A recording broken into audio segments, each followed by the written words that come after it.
One day you can feel like you're totally free, and the next day you can feel like you're totally forgotten. And choosing solitude doesn't mean choosing sadness. It just means that you're stronger than you think, and you're stronger than a lot of people out there are. A lot of people can't stand to be by themselves. They feel like they have to be with someone. I've seen it. I've seen divorcees get out there and grind it as hard as they can until they get another person. And it makes me think, should I be doing that or no? Is that a mistake or no? For me, the answer is no, don't do that. Because my biggest fear, and when I was young, my biggest fear was put into me by my older sister. She pulled me to the side and she told me, she lectured me for like a half an hour. She said, "Do not marry that girl. Do not." And I was like, "Why? I'm crazy about her." She told me that you, little brother, need to be with her long enough to experience what it's like to be with her in all kinds of different social situations.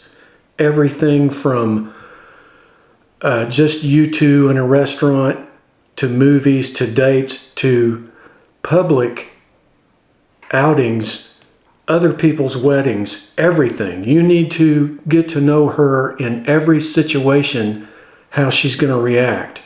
Because if you don't get to know her and she doesn't get to know you on that level, it's not going to work. Take my advice. She scared the heck out of me when she talked to me. I don't remember everything she said, but she had been through a marriage that didn't work out. And so she was trying to warn me about the dangers of rushing into a relationship and or a marriage too quickly, because it can backfire big time. I noticed that living alone for me, it is a balancing act of emotions at the beginning, especially when you have been with somebody for a long period of time, and then all of a sudden you find yourself alone. And especially you folks that are older and you have also lost your family like I did. So I find myself without friends, without family, no one, nobody.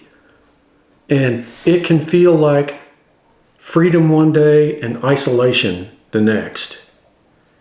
You can feel great in the morning, and in the afternoon you're sad.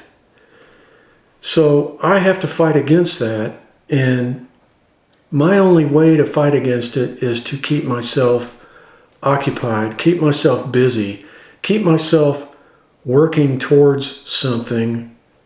And in those moments where I have empty time, it doesn't mean I should be sad. It means I should be glad. I should be grateful for being where I'm at and having these moments to myself to reflect and figure myself out, start looking at my strengths and my weaknesses, and notice patterns and that I need to change, bad habits. So being alone and being in solitude doesn't mean you've lost, doesn't mean you're a reject, it doesn't mean you're a loser, it doesn't mean, what it means is you're in a place in your life where you can take advantage of your solo time because it's yours now. Your life is all yours. So sitting around, for me to be sitting around and having my own little pity parties, which every once in a while happens, I try not to dwell in that very long at all.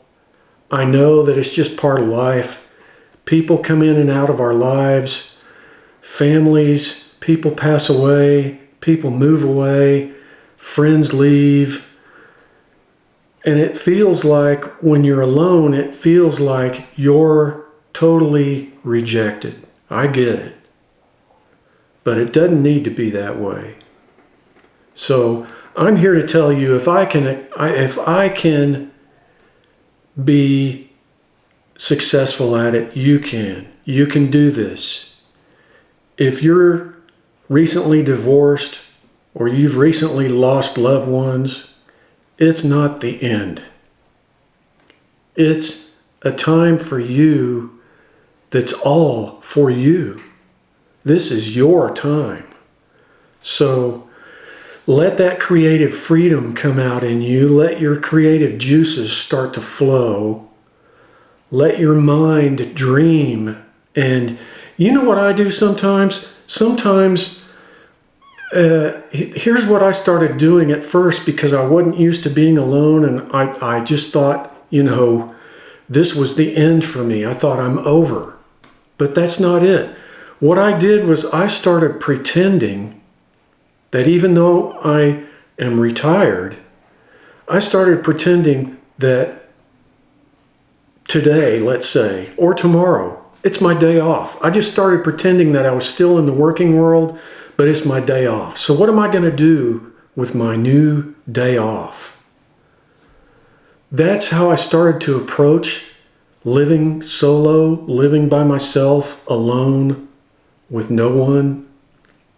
And it got me over the frequent pity parties and the sadness and the alone moments where I just feel invisible. I feel forgotten. I feel like, one day I was sitting around thinking to myself, it's been over a month before anybody contacted me. Nobody checks in on me. My nieces and nephews are all too busy with their families and their lives. I get it. Everybody's busy with doing their own thing.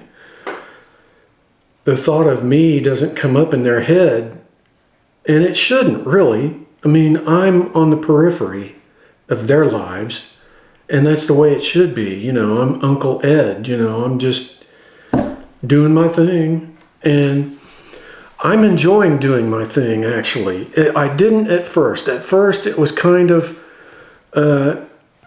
tough because I had lost my family and everything. I felt like I had lost everything.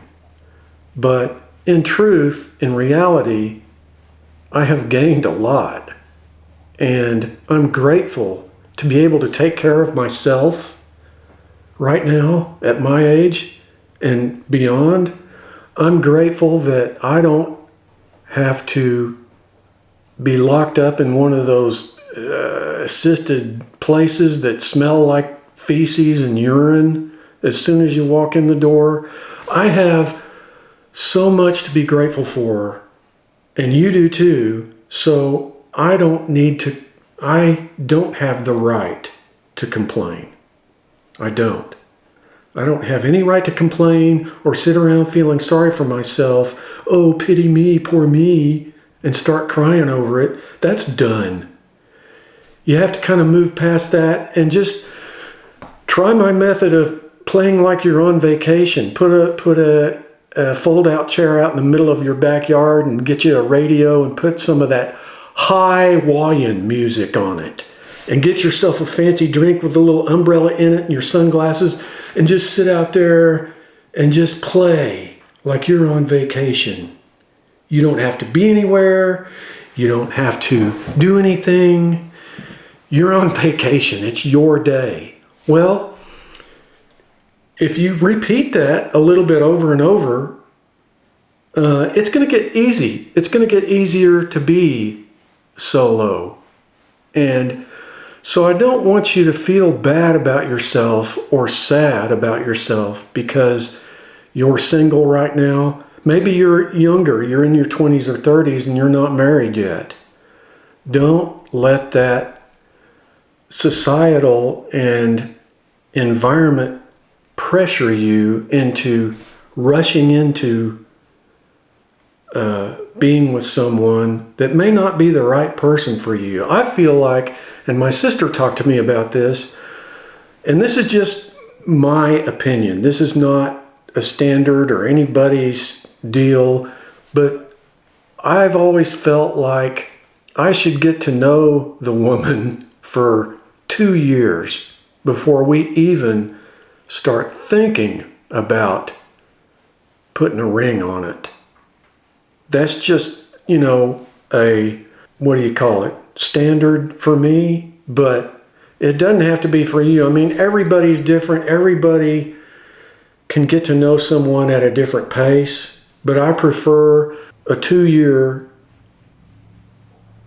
deal, because pretty much in 2 years you're going to know everything about each other. You're going to know what each other likes, what each other doesn't like, what irritates her, what irritates you, what gets on her nerves, what gets on yours.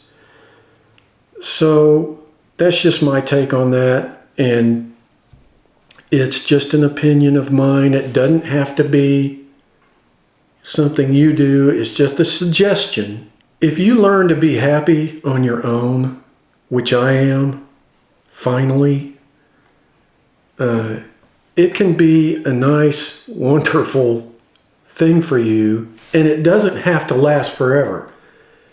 Everything in this life is temporary. So just look at it that way and do the best you can with what you've got, wherever you're at, and I will see you guys on the next one.